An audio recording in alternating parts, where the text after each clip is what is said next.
Maintainers say more than 100,000 rabbits were abandoned last year. With shelters now inundated, charities want breeding laws to be tightened. Katie Rickett is at a rescue centre in Bradford for us this morning.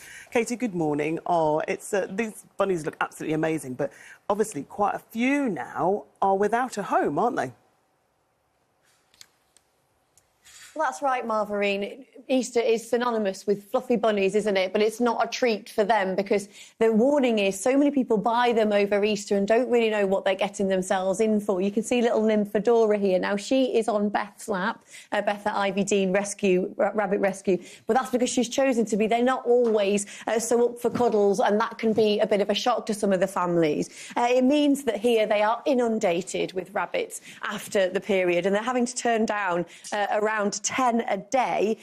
So Pets at Home have done their bit by saying, well, we're not going to sell any rabbits over the Easter period to make sure that people have to think about it, look at whether they've actually got the space to do it or not. But not everyone is so conscientious, and there are some really big rules that need changing, according to the Rabbit Welfare Association. So I'm joined by Ray now. Just tell me, what needs to change here?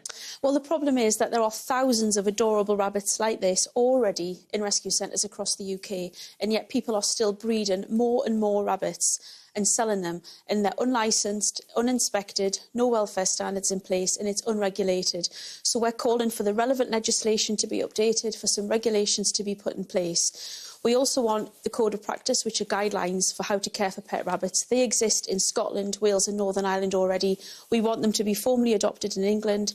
But most importantly, we want people to do their research. And if they are thinking of adding rabbits to their families, we want them to do the research, make sure that they are the right fit. And then if they decide to go ahead to come somewhere like Ivy Dean and adopt rabbits, please don't buy online or at pet shops.